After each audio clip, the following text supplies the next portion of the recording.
বাচ্চাদের ফিডার বোতল, নিপল বা বাচ্চাদের ব্যবহৃত বিভিন্ন অ্যাক্সেসরিজ জিনিসপত্রগুলো বোতল ক্লিনজার এবং বোতল ব্রাশের সাহায্যে পরিষ্কার করাটা জরুরি। অনেকে এই ব্যাপারগুলোতে খুব একটা গুরুত্ব দেন না। বাচ্চাকে সুস্থ স্বাভাবিক রাখতে দামি ফর্মুলা মিল্ক বা খাবার দামি ব্র্যান্ডের জিনিসের মাধ্যমে খাওয়াচ্ছেন, কিন্তু বাচ্চার খাবার খাওয়ানোর জন্য ব্যবহৃত জিনিসপত্রগুলো পরিষ্কারের প্রতি রয়েছে কিছুটা উদাসীনতা। আসসালামু আলাইকুম, আমিনস লাইফস্টাইলের আজকের এই ভিডিওতে আমি জয় আমিন আপনাদের সাথে কথা বলছি বাচ্চাদের ব্যবহৃত ফিডার বোতল, নিপল বা বিভিন্ন ধরনের অ্যাক্সেসরিজ পরিষ্কার করার জন্য শিশু স্বাস্থ্যের উপযোগী বোতল ক্লিনজারের ব্যবহার এবং বিভিন্ন ধরনের বোতল ব্রাশের ব্যবহার নিয়ে। আশা করছি অনেক কমন কিছু ভুলের ব্যাপারে আপনার ধারণা ক্লিয়ার হয়ে যাবে। ভিডিওতে আপনারা দেখতে পাচ্ছেন স্ট্র ক্লিনিং ব্রাশের সাহায্যে স্ট্র পরিষ্কার করার ব্যাপারটি। যেসব বাচ্চারা স্ট্র কাপের সাহায্যে পানি বা পানি জাতীয় খাবার খেয়ে থাকে, তাদের ড্রিঙ্কিং কাপটি পরিষ্কার করা হলেও দেখা যায়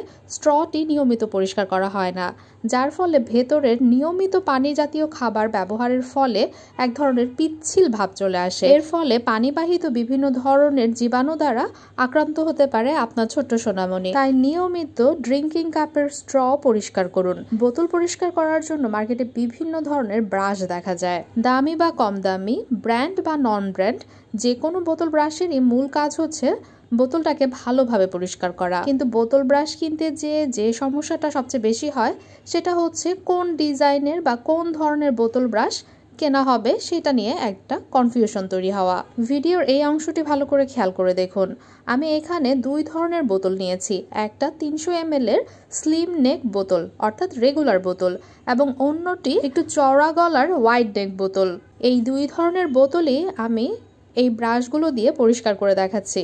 অর্থাৎ বোতলের শেপটা যাই হোক, এই ধরনের ব্রাশগুলো সব ধরনের বোতলেই ব্যবহার উপযোগী। অনেকের মনে একটা কমন কোশ্চেন আসে, বোতল ব্রাশের সাহায্যেই কেন বাচ্চাদের ফিডার বোতল বা অ্যাক্সেসরিজগুলো পরিষ্কার করা দরকার? বাসায় নর্মাল ক্লিনিং এর জন্য আমরা যে ধরনের স্পঞ্জ বা অন্যান্য জিনিস ইউজ করে থাকি সেগুলো বেশি জীবাণু দ্বারা আক্রান্ত হতে পারে, কারণ সবসময় এগুলো ভেজা অবস্থায় থাকে। এই ধরনের পরিষ্কারক স্পঞ্জগুলো আমরা প্লেটে লেগে থাকা খাবার, হাঁড়ি পাতিল পরিষ্কার, এমনকি ক্ষেত্র বিশেষে রান্নাঘরের বিভিন্ন কাজ এগুলোর সাহায্যে পরিষ্কার করে থাকি। যেহেতু বারবার শিশু স্বাস্থ্যের কথা আমরা বলে থাকি, তাই সেই ক্ষেত্রে অবশ্যই হাইজেনিক সিস্টেমটা মেনটেন করা উচিত। বাচ্চাদের জন্য ব্যবহৃত বিভিন্ন ধরনের কাপড়, খেলনা, খাবার বা ফিডিং আইটেমগুলো আপনি যেমন আলাদা করে রাখেন, তেমনি এই জায়গাটাতেও একটু মনোযোগী হলে শিশুর স্বাস্থ্যের জন্য এটা খুবই স্বাস্থ্যকর উপায় হয়। আরেকটি গুরুত্বপূর্ণ কথা, আমরা একটু ভালোভাবে পরিষ্কার করতে যে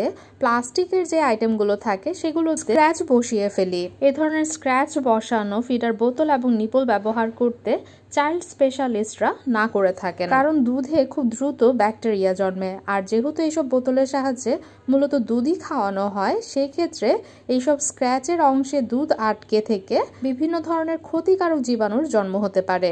আর শিশুদের ফিডার বোতল এবং নিপল পরিষ্কার করার জন্য যেসব বোতল ব্রাশ প্রস্তুত করা হয়ে থাকে সেগুলোর ব্রিসল সাধারণত নরম হয়ে থাকে, যা ফিডার বোতল বা নিপল পরিষ্কার করবে ঠিকই, কিন্তু বোতলে কোনো ধরনের স্ক্র্যাচ ফেলবে না। ভিডিওর শুরুতেই বলেছি, বোতল ব্রাশের পাশাপাশি শিশু স্বাস্থ্যের উপযোগী বোতল এবং নিপল ক্লিনজার ব্যবহার করা উচিত। নর্মালি আমরা কিচেন আইটেমগুলো পরিষ্কার করার জন্য বিভিন্ন ধরনের সাবান, ডিশ ক্লিনার অথবা ডিটারজেন্ট ব্যবহার করে থাকি, আর এগুলোর কোনোটাই শিশু স্বাস্থ্যের জন্য উপযোগী নয়। কেননা এগুলোতে রং থাকতে পারে, বিভিন্ন ধরনের ক্ষারীয় উপাদান থাকে, সুগন্ধি থাকে। তাছাড়া এগুলো ব্যবহারে অনেক সময় আমাদের নিজেদেরই হাত রুক্ষ হয়ে যায়, খসখসে ভাব চলে আসে। আর সেইখানে আপনি আপনার ছোট্ট সোনামণির খাবারের মূল মাধ্যম ফিডার বোতল এবং নিপল পরিষ্কারক হিসেবে এগুলো ব্যবহার করছেন। আসলে এগুলো তার জন্য মোটেও পারফেক্ট নয়। তাই শিশুদের বোতল এবং নিপল পরিষ্কার করার জন্য অবশ্যই চেষ্টা করবেন শিশু স্বাস্থ্যের উপযোগী ক্লিনজার ব্যবহার করার জন্য। বেবি ক্লিনজারগুলো বিভিন্ন ধরনের প্রাকৃতিক উপাদান থেকে তৈরি করা হয়ে থাকে, আর এগুলোতে কৃত্রিম রং এবং গন্ধ থাকে না, যার ফলে শিশুদের খাবারের মান নষ্ট হয়ে যাওয়ার কোনো আশঙ্কাই থাকে না।